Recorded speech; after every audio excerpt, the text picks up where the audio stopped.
In this video, I'd like to briefly discuss the major takeaways from the sources. The takeaways will be put into context of the original thesis, and I'll go by the two major primary sources and then review some of the supporting literature quickly. And then we'll finish up the video with some final takeaways and thoughts.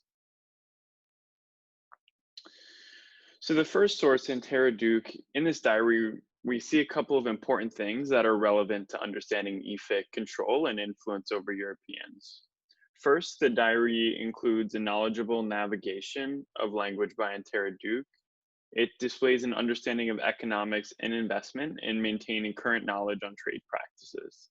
This is important because it shows that Efik traders like Antera were not easy to take advantage of by undercutting prices. These middlemen had a working knowledge of fair market prices and knew if they were receiving a good deal. Second, at the port of Duketown especially, foreign travelers from Europe would notice the long queue times to wait for docking their boat. Trade with the Efik was in high demand, and ships would travel over weeks only to find they had to wait even longer to get the opportunity to trade. This placed the Efik in a powerful position to control the supply of precious goods to demanding customers, and they were likely able to exert more control due to this position. Next, the diary mentions the control Efik had of the surrounding regions in the Cross River area. They were able to gain political control of other cities that would enable them to act in almost a monopolistic fashion. This meant that Efik were likely deciding their own prices, one that was above the fair market price. And finally, as each of these points indicates, the Efik were highly organized families within what they would call the Ekpi society. And European travelers would often deal with only a few large families. And these families were able to maintain control over the course of many, many decades. So it would not have been easy to win in a dispute, especially by physical means without some extensive firepower. Next is the intercourse and cross currents in the Atlantic world.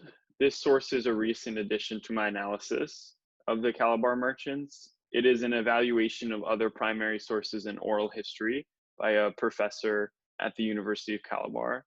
In this source, we see Calabar had a prestigious status among world's travelers, where there was a desire for Europeans to visit this popular port that was frequently mentioned in memoirs and travel accounts.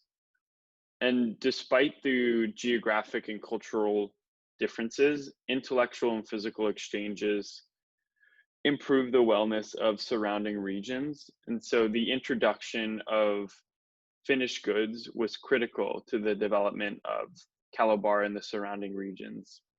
More investigation is needed on this source to provide greater insights, but currently the aim of the author can help support my case for Efik profit and influence.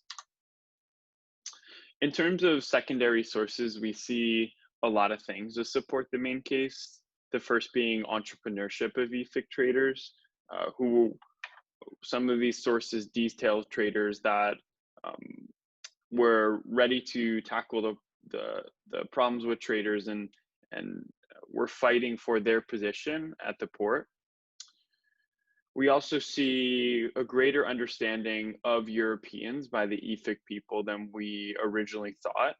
This is supported by the Diary of Antara Duke and knowing English, but we also see that these Efik people, since the exchanges were so common, that they developed a fairly intimate understanding of the Europeans and a great working relationship.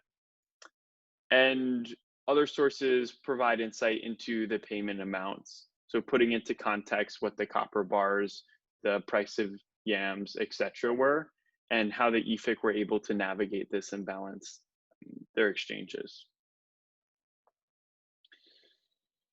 So as this paper develops into the final copy, it will be important to keep in mind the true status of these African traders. I hope the final paper contributes to an understanding that the Efik were not just passive players in a greater system, that it sets up a further conversation into the local power structures that existed around the transatlantic trade, and really opens up the possibility to dispel the notion of complete European control in all aspects. Thank you.